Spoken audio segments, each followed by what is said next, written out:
fait, Ingabire Day est une journée qui a été pensée il y a quelques années de cela par la communauté rwandaise de Lyon. Donc ils ont pensé, je crois que ça fait 5-6 ans, ils ont pensé à une journée dédiée à la réflexion sur le cas des prisonniers politiques et d'opinion au Rwanda. Et en partant du cas de Victoire Ingabire Umuhoza, d'où le nom de Ingabire Day. Les gens en fait pensent que c'est une journée qui parle de Madame Ingabire Victoire, mais ce n'est pas vrai. C'est juste que c'est à partir d'elle comme un symbole de prisonnier, parce qu'à l'époque elle était encore en prison. Donc elle a été prise comme symbole de tous ces prisonniers politiques et d'opinion.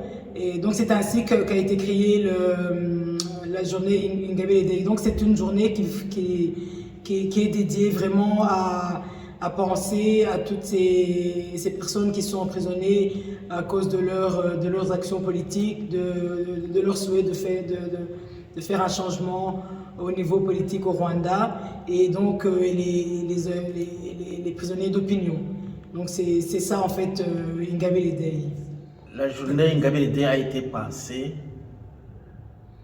par l'association de Lyon partant de l'emprisonnement de Victoire Ingabire Umuhoza. C'est pourquoi cette journée est le 14 octobre, jour où elle a été mise en prison pour la première fois au Rwanda, le 14 octobre 2010. Donc c'est de là qu'est née l'idée et le symbole. Donc, les symboles sont très importants. Donc ça a été pensé via les autres inspirations de Mandela Day, Luther King Day. Donc tous ces grands de ce monde qui ont inspiré le changement de ce monde. Et nous pensons que Victoire Ingabire est une de ces personnes.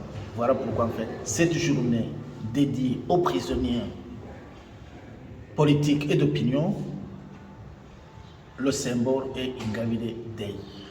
Et là, ces derniers temps, on a eu de la chance. Les gens de Kigali en ont fait une publicité qu'on n'attendait même pas. Et merci à eux. Donc, je peux vous dire que Ingabire Day est là aujourd'hui. Demain elle sera là. Tant que les prisonniers d'opinion au Rwanda existeront, Ingabire Day sera là. Donc, je peux vous dire peut-être les associations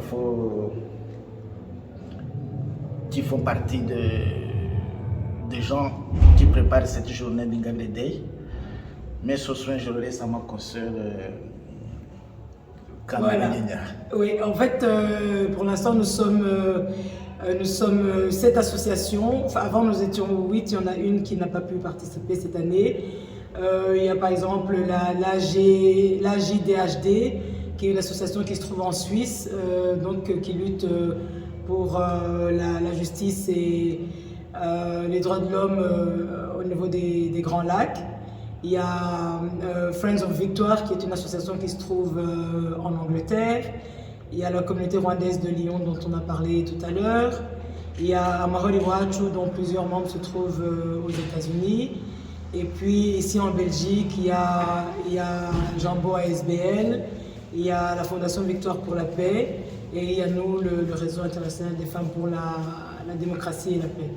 Donc voilà les associations qui participent à l'organisation de cette journée. Enfin, en fait, il faut aussi expliquer qu'il n'y a pas que ce gala, enfin, il n'y a pas qu'un gala comme ce qu'on fait ce soir, mais il y a aussi des conférences normalement qui sont données avec différents intervenants, donc qui parlent des situations des prisonniers, que ce soit au Rwanda, et on fait un peu une comparaison avec d'autres cas un peu partout dans le monde. Donc ça peut s'étaler, normalement ça se passe autour du 14 octobre et ça peut se passer quelques jours avant ou quelques jours après, selon les disponibilités des gens. Donc il y a plusieurs actions qui se font. Il y a toujours eu de mauvaises langues qui ont dit que Mandela Day c'était la culture de la personnalité de Mandela Day, de Mandela, que Martin Luther Day c'est une culture de la personnalité de Mandela. Et pour moi, une grande personnalité qui inspire pas mal de gens. Si on peut s'en inspirer pour faire quelque chose de bon, moi personnellement ça ne me gêne pas beaucoup. Donc, si on peut appeler le fait même de vouloir travailler comme Mandela,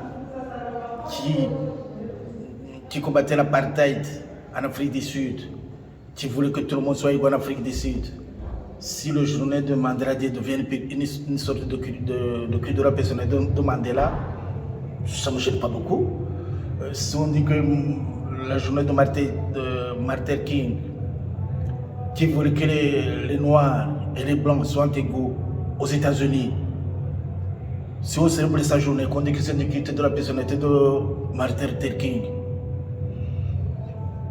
l'égalité entre les Noirs et les Blancs aux États-Unis, si ça devient une culture de la personnalité de Mandela, ça ne me gênerait pas outre mesure. Si maintenant on dit que le fait de parler qu'au Rwanda, les gens qui sont en prison, que les droits de l'homme sont bafoués et que ça devient la culture de la personnalité de Victoire Ingabire, ça ne va pas me gêner du tout. C'est mon opinion. Pour ma part, en fait, je voudrais dire à ces gens-là qui n'ont rien compris du tout, parce que un symbole, c'est voilà, c'est un symbole, c'est comme on dirait Mère Teresa, et voilà. Donc ce sont des gens qui se sont distingués pour leurs actions. Et voilà, ce sont des gens qui sont des modèles pour faire un mieux dans la société. Donc si les gens pensent qu'en parlant de ces personnes-là, c'est faire un culte de la personnalité, c'est qu'ils n'ont rien compris du tout au modèle. Donc moi, c'est tout ce que je leur dirais. Alors avant de commencer, je voudrais peut-être qu'on prenne une petite, quelques secondes, qu'on ait une pensée pour Guillaume Lutembessa, parce qu'aujourd'hui, on est le 6 novembre 2021, et ça fait 1 an, jour pour jour, que Guillaume Lutembessa a disparu au Kenya. Alors, c'est un jeune qui était activiste sur Twitter, et il critiquait beaucoup le gouvernement. Il a été menacé 2 semaines avant sa disparition par un ancien militaire du régime qui s'appelle Damien Ngaka, qui est aujourd'hui au Canada, qui lui a dit « Petit chien de Lutembessa, tu penses que tu pourras mieux te cacher que Senda Chonga et qu'on ne pourra pas parvenir à t'atteindre ?» Et 2 semaines après, il a disparu, on ne sait pas ce qu'il est devenu. Si jamais, aujourd'hui, vous aviez décidé de ne pas organiser la soirée aujourd'hui, mais la semaine prochaine, j'aurais commencé, non pas en rendant hommage à Lutembessa, mais j'aurais commencé en rendant hommage à Médecine Oviateur, qui est un jeune de 40 ans qui apprend les acrobaties aux jeunes Rwandais et qui faisait beaucoup de commentaires sur Facebook. Je me rappelle qu'en octobre, je pense que c'était d'ailleurs sur mon mur, il avait commenté en parlant de sa famille qui avait été tuée à Tingi-Tingi. Et 2 semaines après, il a été porté disparu. Et heureusement pour lui, l'alerte a été donnée, puisqu'il y a beaucoup de Rwandais à l'étranger qui ont donné l'alerte. Et environ 2 ou 3 semaines après sa disparition, le RIB a enfin avoué le détenir. Et aujourd'hui, il est toujours en prison, sans avoir jamais été jugé. On ne sait pas très bien pour quelle raison. Alors, si jamais vous n'avez pas choisi le mois de novembre, mais que vous aviez choisi un autre mois de l'année, comme par exemple le mois de janvier, j'aurais commencé, si c'était le 1er janvier, à montrer le portrait de Patrick Karegeya, qui est un opposant rwandais qui a été assassiné le 1er janvier 2014 à Johannesburg. Si vous aviez choisi le mois de février, je pense qu'il y a beaucoup de noms que j'aurais pu prendre, à commencer par Innocent Bahati, qui a disparu l'année dernière pour un poème, ou alors à Kizito Mihigo, qui a été assassiné le 17 février dans sa cellule à Kigali, simplement pour avoir posé une chanson. Si au contraire, vous aviez choisi de faire cette journée le mois de mars, comme vous avez déjà fait à la journée de la femme, j'aurais commencé par avoir une pensée pour Anselme Mutuyimana, qui a été étranglé la veille d'une journée de la femme, qui était d'ailleurs organisée par le RIFDP, simplement, gratuitement, simplement pour empêcher Victoire de participer à cette journée-là. Si au contraire vous avez choisi le mois d'avril, j'aurais commencé par brandir le portrait de Gérard Mugabo, disparu en avril 2014, en même temps que Quantité Tomigo a été arrêté et Cassian Amuranga. Si c'était en mai, j'aurais parlé d'un ami à moi qui s'appelle Aimable Kalasila, qui a été arrêté le 31 mai 2021 de cette année, simplement pour avoir parlé de comment sa famille avait été tuée par les membres du FPR. Si vous avez choisi le mois de juin, j'aurais parlé de Venant Abaïsenga, disparu depuis le 6 juin 2020. Si vous parlez en juillet, il y avait beaucoup d'autres noms. En août, on aurait pu parler de Paul Sabagina, qui a été kidnappé à Dubaï le 31 août, ou alors simplement de Siaka, qui a disparu, ainsi que sa femme Antoinette de Chimilimana, qui, après avoir disparu, qui a raconté comment elle est torturée, qui est aujourd'hui en prison pour rien. Donc tous ces noms, c'était pour vous montrer que presque chaque jour de l'année que vous aurez pu choisir, j'aurais pu trouver une personne à qui rendre hommage, notamment grâce au site de Rwandan Lives Matter, que je vous invite à aller consulter, et qui contient une documentation de toutes ces personnes qui sont soit emprisonnées aujourd'hui pour leurs opinions politiques, qui sont soit portées disparues, dont on ne connaît pas le sort, ou alors qui ont simplement été assassinées. Alors, personnellement, donc aujourd'hui on est en 2021, personnellement j'ai commencé à prendre conscience de la situation au Rwanda en 2010, à la fin de mes études. C'est à ce moment-là que j'ai décidé de rejoindre Jambo ASBL pour essayer d'agir, parce que cette année-là, il y avait beaucoup de choses qui se passaient. C'est l'année où Victoire venait de rentrer au Rwanda.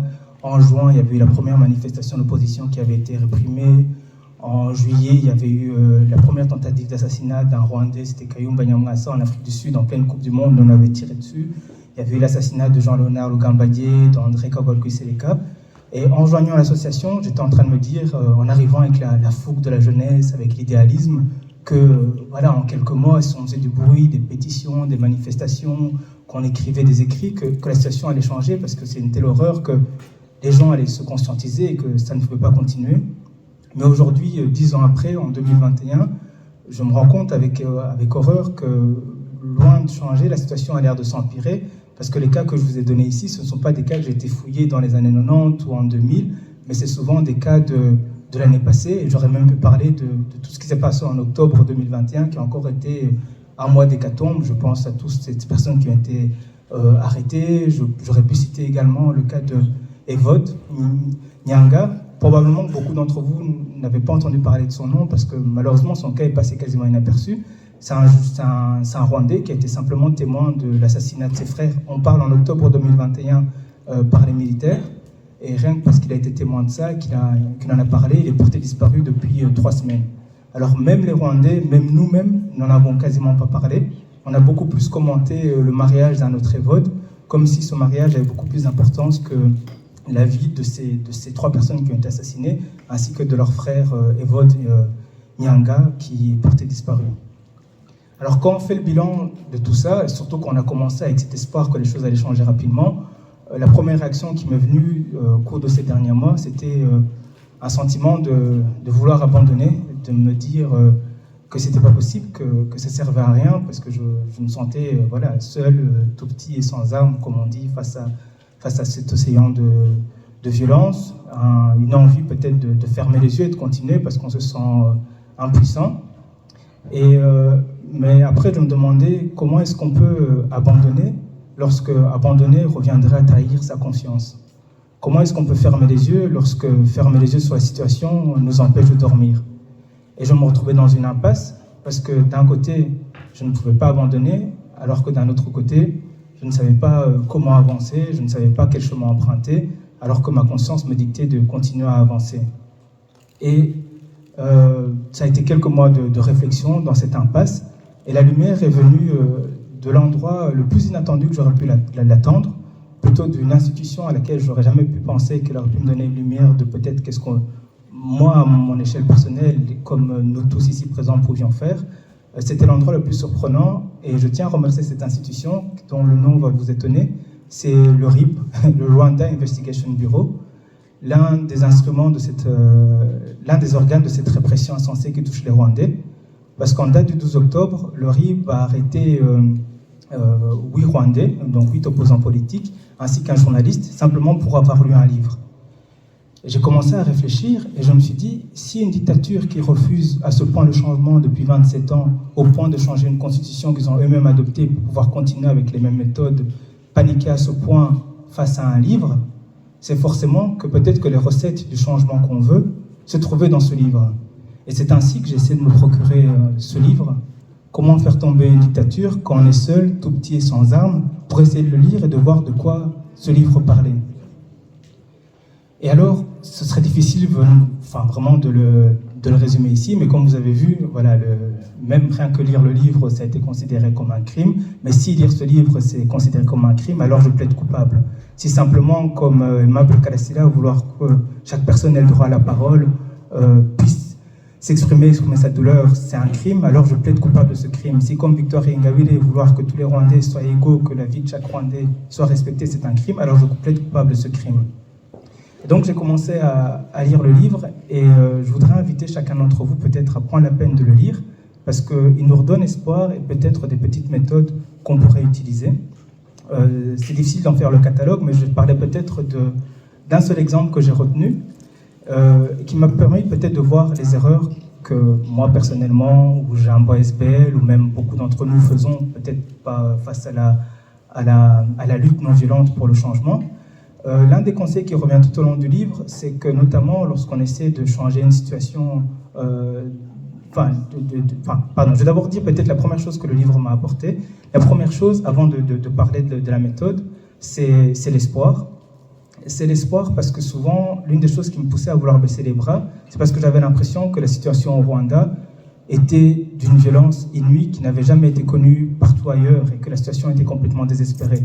Et en lisant le livre, j'ai pu lire beaucoup d'autres sociétés qui ont traversé ce que les Rwandais traversent.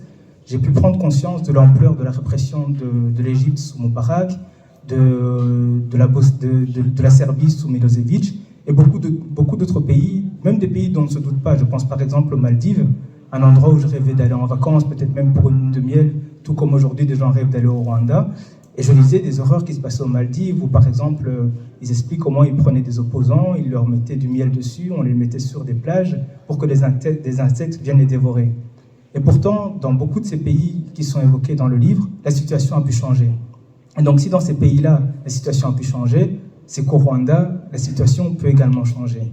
Et donc j'en reviens peut-être aux méthodes que le livre propose. Et l'une des premières leçons justement qu'il propose, c'est d'essayer de ne pas voir trop grand tout de suite, mais de choisir des petites batailles suffisamment importantes pour qu'elles puissent compter, mais en même temps suffisamment petites pour qu'on puisse les gagner.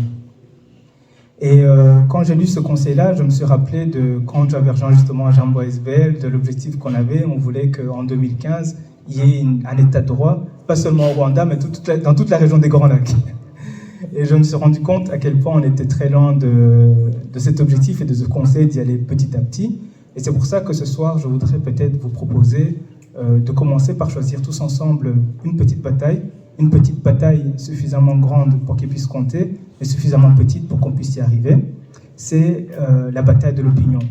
On a eu récemment la chance de voir deux journalistes, un journaliste canadien, Benedict Moran, et un journaliste américain d'origine indienne, Anjan Sundaram, qui, depuis plusieurs années, sont fortement sensibilisés à la situation au Rwanda et ont décidé peut-être d'informer l'opinion anglophone et francophone au travers d'un documentaire. Ça fait des années que ces journalistes ont récolté des milliers et des milliers d'heures de documentation, notamment, je pense, beaucoup d'enregistrements de Tizito quand il était en prison et quand il est sorti de prison, beaucoup d'autres activistes dont on ne peut pas malheureusement nommer les noms pour des raisons de sécurité qui sont dans la région, et ils voudraient produire ce documentaire pour pouvoir le porter à une échelle.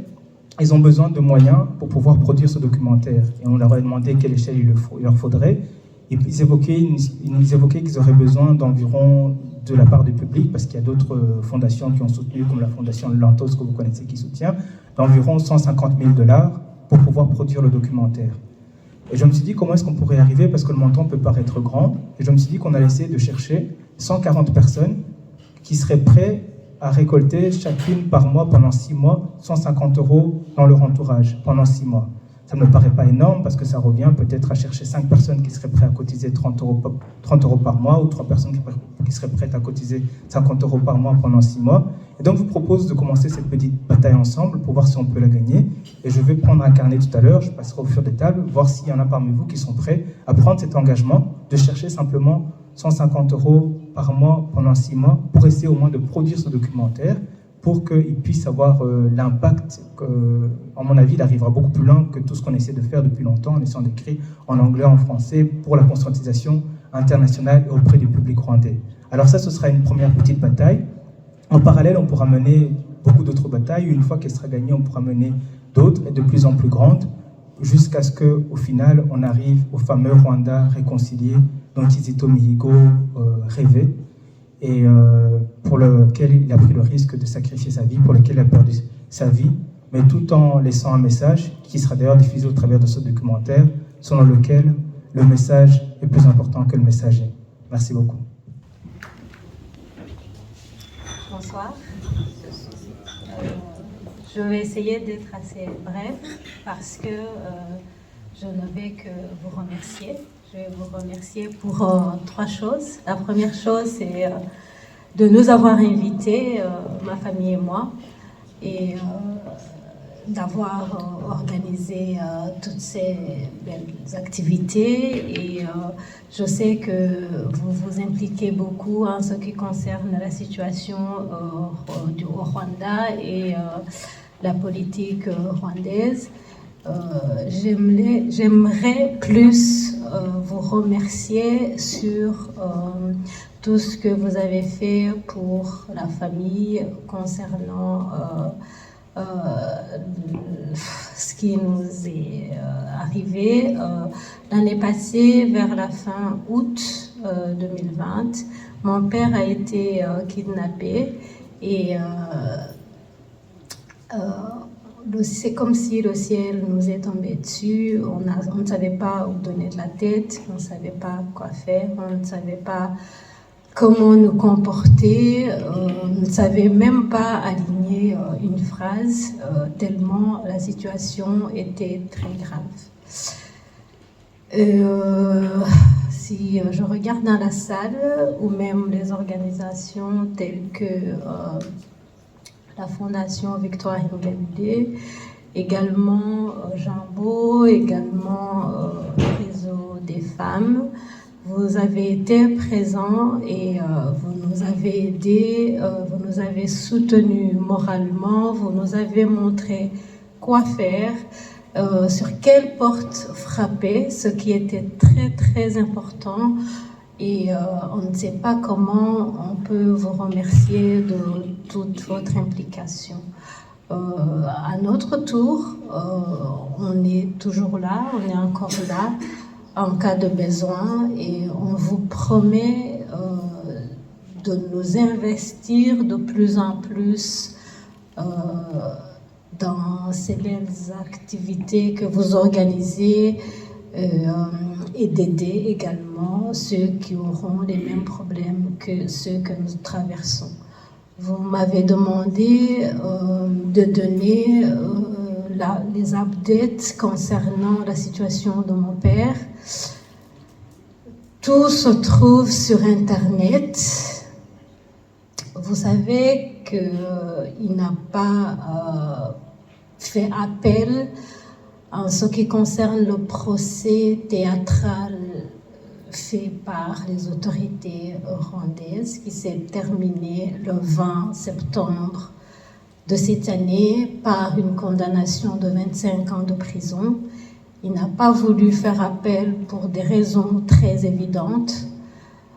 Il n'a pas été... on ne lui laissait pas accès à son dossier, on ne lui donnait même pas les médicaments auxquels il a droit. Ce sont les droits basiques, on les a bafoués.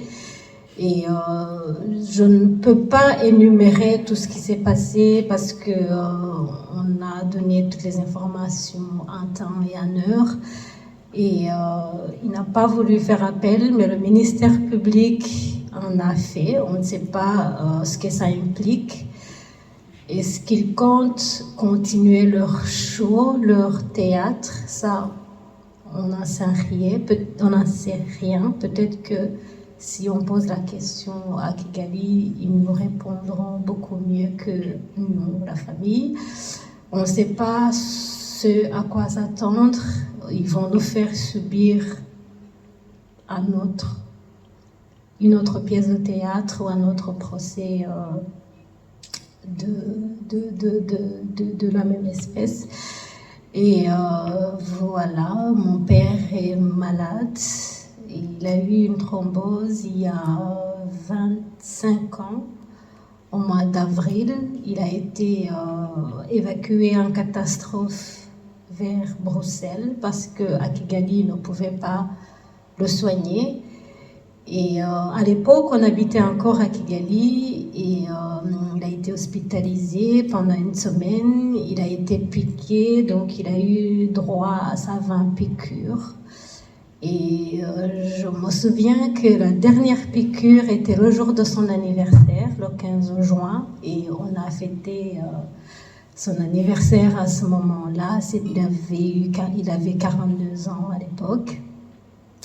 Et c'est au mois de septembre qu'il a été vraiment menacé et qu'on a dû quitter le pays en catastrophe. Et vous connaissez la suite. Et il n'y a pas très longtemps, il y a 2 semaines de cela, il a eu la tension a monté et il y a eu, je ne sais pas à combien c'était, mais la tension a monté pendant 2 semaines et les autorités pénitentiaires s'en ont inquiété. Et ils ont voulu l'amener voir le médecin, mais là je crois que ça faisait pas encore 2 semaines.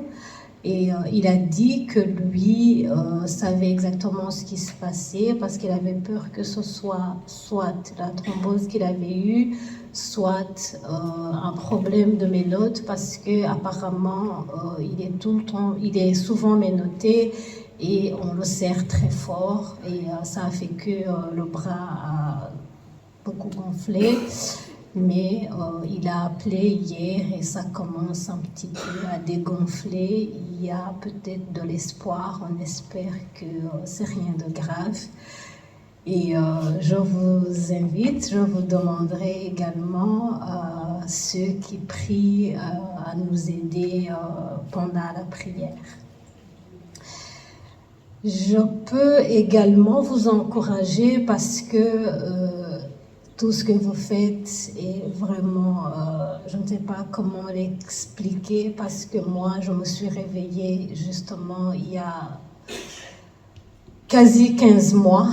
Je ne sais pas, dans ma tête, c'était pas très... c'est pas que ça me disait rien, mais on pouvait en parler. J'étais là, mais j'écoutais quasi rien. Je pouvais même pas répéter ce qu'on avait dit en ma présence. Mais là, je suis et je vous soutiens, je vous encourage et je suis sûre qu'ensemble, on y arrive. Elle n'a pas été très juste avec moi parce qu'elle a tout dit. Du coup, je ne sais pas quoi vous dire. Mais bon, on va quand même brasser un peu quelques points sur la politique rwandaise, dont le tissu social, effectivement. Rumouza a beaucoup parlé des droits de l'homme, des libertés individuelles qui sont bafouées depuis 1990 jusqu'à aujourd'hui. Effectivement, on se demande jusqu'à quand ça va arriver. Donc, lui aussi, il a parlé, il a tout dit. Je ne vais pas trop m'attarder sur ce point-là. Juste revenir sur l'impact, effectivement, sur le tissu social et ce qui semble se dessiner comme objectif du pouvoir en place de la dictature du général Paul Kagame. Quand on regarde tout ce qu'ils ont appliqué depuis 1990, à savoir les actes de terrorisme, vous vous souvenez, il y a eu, je pense, Gaspard me corrigera, mais je crois qu'il y a eu plus de 40 attentats, donc des bombes posées dans les bus, dans les gares, dans les cafés, qui pouvaient emporter n'importe qui, les enfants, les femmes, peu importe, ce n'était pas destiné aux militaires. Cela se faisait dans les années 90, avant 94. Que ce soit par après des assassinats politiques, on en a connu juste avant le génocide.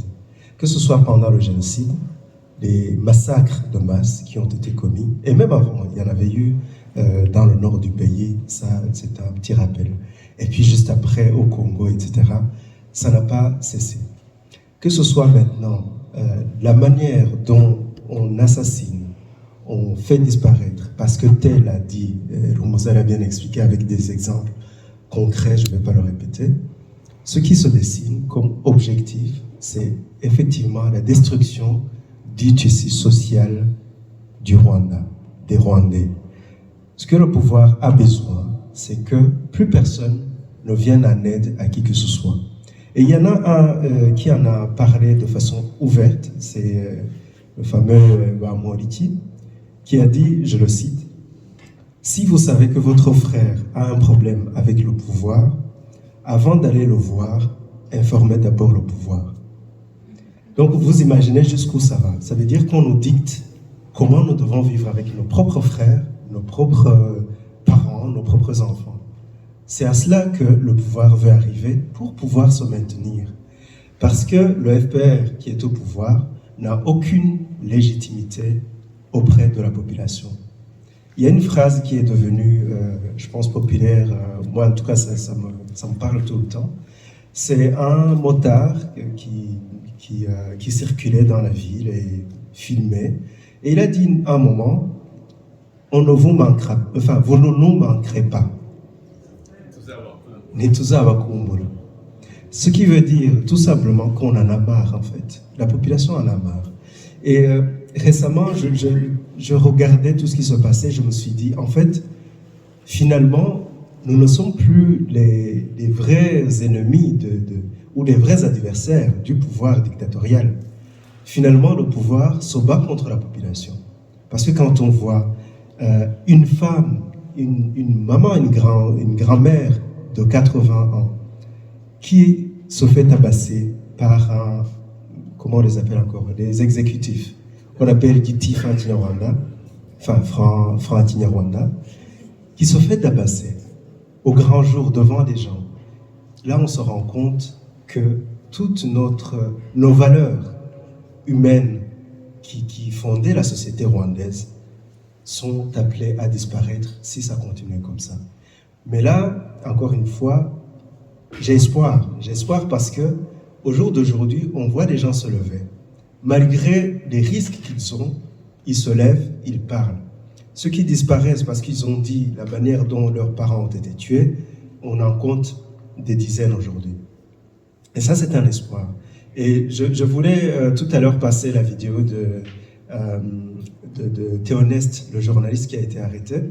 Quand il quitte la prison, enfin le tribunal, en allant on le fait rentrer dans la voiture de la police, le sourire qu'il avait et la manière décontractée qu'il parlait aux gens qui étaient autour, en leur disant « dites bonjour à tout le monde ». Il était tout à fait à l'aise, comme s'il se promenait en fait, comme si c'était un détail, c'était ridicule ce qui se passait. Et c'est ça la fin d'une dictature. Ça sonne la fin d'une dictature. À partir du moment où la population commence à accepter de payer le prix de la liberté, c'est la fin de la dictature. Là-dessus, je pense que le tissu social, j'ai espoir qu'il n'est pas mort. Il est toujours là. Les gens ont toujours leurs valeurs. Ils ont été menacés, massacrés, portés disparus, mis en prison, assassinés, mais ils ont gardé ces valeurs qui font de notre société. Et ça, qu'on le veuille ou non, ça refait surface aujourd'hui. L'humanité, Ubumunu, ça refait surface aujourd'hui. Et c'est ça l'espoir de demain. Soyons avec les gens qui se battent au jour le jour. On en a parlé, les fonds qui s'organisent. Essayons chacun de faire une petite chose, un petit objectif qui est réaliste, qu'on peut réaliser, chacun à son niveau. Ça, c'est très important. Maintenant, je vais parler un peu de politique pour voir ce régime qui est là depuis 20 ans, plus de 20 ans. Qu'est-ce qu'on a aujourd'hui comme résultat? Les droits de l'homme, on en a parlé. Le FPR a attaqué le Rwanda sur fond de violation des droits de l'homme, donc il voulait changer les choses, ramener la liberté, le respect des droits de l'homme, la démocratie. C'était ça son discours. Où on en est aujourd'hui, je ne veux pas le répéter, c'est très clair. Mais si on vient sur l'économie dont on parle, le Rwanda avait un objectif en 2020, ce qu'on a appelé Vision 2020. Cette vision devait nous porter parmi les pays moyennement développés. On n'a pas réussi. On l'a reporté, je pense, en 2030 ou 2050, je ne sais plus. Ce n'est pas important parce qu'on sait qu'on n'y arrivera de toute façon pas tant que le FPR sera là. La Tanzanie a fait la même chose. Ils avaient cet objectif pour 2025. En 2020, ils ont atteint cet objectif, c'est-à-dire 5 ans avant. C'est un pays qui est juste à côté de nous, mais on n'entend pas parler voilà, ils ne sont pas arrogants, ils travaillent. Et ils travaillent pour leur population. Et c'est ça que le FPR a manqué. Donc, économiquement, malgré ce qu'ils communiquent, ils ont raté tous les objectifs qu'ils avaient. La démocratie, on se souvient de 2010, Kabore Wisereka qui est décapité parce qu'il voulait que son parti se porte candidat au présidentiel. Victoire Ingabire, 8 ans de prison, dont 5 ans en isolement, parce qu'elle voulait, avec les FDU, se porter candidate aux élections. En 2017, Diane Bigara, aussi emprisonnée avec sa maman, sa sœur, parce qu'elle voulait se porter candidate. Donc tout ce qui est démocratie, la fermeture de l'espace politique, elle est totale. Cette fermeture est totale. Donc ça veut dire que même la démocratie pour laquelle le FPR s'est battu, les gens sont morts pour ça. Les gens ont envoyé leurs enfants sur le front. Ils sont morts pour ça. Mais jusqu'à aujourd'hui, on ne l'a pas. Au contraire. Et je pense que Habyarimana ne faisait pas autant que Kagame pour se maintenir au pouvoir. Ça, je crois que beaucoup sont d'accord avec moi. Si je laisse tomber, je vais maintenant sur les crimes contre l'humanité. Ça, c'est très important. C'est aussi les violations des droits de l'homme et des libertés. Mais c'est important d'y revenir parce qu'on a connu des génocides. On a connu des crimes de guerre, des crimes contre l'humanité. Et jusqu'à aujourd'hui, la justice n'a pas encore fait tout son travail. Il y a une partie qui a été faite, notamment sur le génocide contre les Tutsis. Mais pour tous les autres crimes, ça n'a pas été fait. Et aujourd'hui, ces gens qui sont portés disparus parce qu'ils commencent à parler des crimes contre l'humanité qui ont été commis, dont leurs familles ont été victimes, c'est ça qui démontre que aucun pouvoir, aucun régime ne doit rester en place s'il a commis des crimes contre l'humanité. Parce qu'on ne peut pas rassurer une population qu'on a massacrée. C'est impossible. Donc, pour cette raison-là, le FPR ne peut pas rester au pouvoir. Si je reviens sur les relations avec les voisins, le FPR a essayé d'organiser un coup d'État au Burundi, je vous passe des détails. Il a essayé de commettre des crimes, enfin, il a commis des crimes, des assassinats politiques et des assassinats de civils en Ouganda. Et au Congo, aujourd'hui, on lui reproche d'avoir fait, non pas un génocide, puisqu'il y a un génocide contre les réfugiés hutus-rwandais, mais aussi un génocide contre la population locale congolaise, qu'ils ont voulu exterminer, notamment pour avoir des espaces d'exploitation minière. Donc, là-dessus aussi, le FPR a totalement échoué. Si je reviens sur une question fondamentale aussi pour le FPR, et là, je crois que chacun devrait s'y arrêter, c'est la question des réfugiés. Ils ont attaqué, je pense qu'ils étaient 300 000 réfugiés à l'époque, ils ont attaqué le Rwanda sur une question qui en fait était en cours d'être réglée, mais on peut comprendre que ça avait pris trop de temps, donc c'était peut-être légitime. Aujourd'hui, quasi 30 ans après, on a 600 000 réfugiés. On passe de 300 000 à 600 000 réfugiés, 30 ans après cette soi-disant solution du FPR. Donc là, je pense que c'est sans appel. C'est un échec total et on voit que c'était des faux objectifs, mais le vrai objectif, c'était juste la prise de pouvoir et l'oppression, donc soumettre toute la population. C'est un échec total. Et je vais m'attarder un tout petit peu sur les réfugiés parce que il y a 245 000 réfugiés au Congo qui ont été recensés. Nous savons tous qu'il y en a plus, mais ce sont 245 000 qui se sont présentés au HCR pour le recensement. Ces réfugiés n'ont pas été aidés par l'OHCR. Ils sont livrés à eux-mêmes. Les jeunes, les enfants naissent, ils sont livrés à eux-mêmes. Les écoles, ils doivent se débrouiller. Et en plus de cela, ils sont pourchassés constamment. Les derniers ont été massacrés, je pense que c'est en 2019, dans les régions de Sud Kivu. Mais encore aujourd'hui, il y en a qui sont tués, dont on ne parle pas, parce que les guerres continuent. Les guerres pour les pourchasser, les guerres pour gagner des mines, etc. Donc ça, c'est un combat qui doit continuer. Mais il y a encore espoir, parce que ces réfugiés commencent à se prendre en main aussi, à se dire, on va y arriver, on doit se battre. Et nous aussi, ici, réunis, nous sommes dans la même optique. On ne baisse pas les bras. Et ça, c'est très important. J'aimerais parler presque en dernier point de Victoire. Victoire Ingabire, de tout ce qu'elle a accompli pour nous, pour tous les Rwandais. Je pense que parfois, elle doit se demander, est-ce que ça en valait la peine? Est-ce que les gens se rendent compte des sacrifices? Est-ce que ça arrivera à quelque chose? Et je pense, je lui prête ces questions, mais je me dis, si jamais elle se les pose, il faut qu'on lui réponde. Ça en valait vraiment la peine. Et nous sommes tous fiers de tout ce qu'elle a pu accomplir comme leader, son courage. Il y a une chose, on peut aller se battre contre un dictateur, contre un criminel avec des armes. On peut l'imaginer.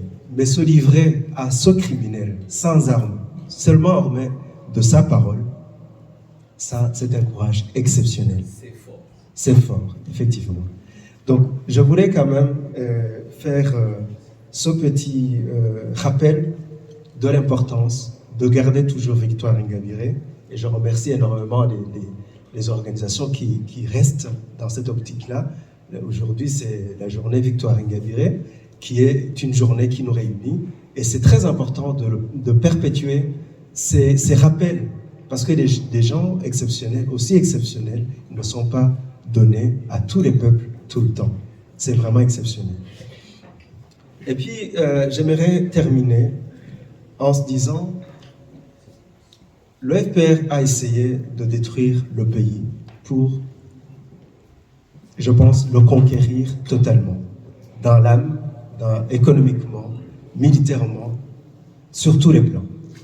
Mais jusqu'à aujourd'hui, la preuve de ces gens qui sont prêts à mourir, qui sont portés disparus, ces femmes qui se lèvent, parlent au nom de leur mari, ce qu'on n'avait pas vu dans le passé, parce que les gens ont été tués dans le passé, mais on n'a pas vu leurs épouses ou leurs époux se lever et parler. Aujourd'hui, ils le font. Et ça, pour moi, c'est une victoire. C'est une victoire contre l'oppresseur. Et ça, il le sait. Lorsqu'il se lève effectivement, qu'il arrête les gens parce qu'ils ont lu un livre, qu'il tue les gens, comme enseigne Mutuyimana, un jeune d'à peine 30 ans qui vient de passer 6 ans en prison. Donc, en fait, il a connu que 24 ans de liberté. Ça, c'est un régime qui est au pied du mur et qui ne sait plus quoi faire. C'est un régime qui est en déperdition, c'est un régime qui a échoué et qui va disparaître, à coup sûr. À nous tous d'y mettre du nôtre pour qu'on lui donne le coup de grâce et qu'il s'en va à jamais. Merci beaucoup.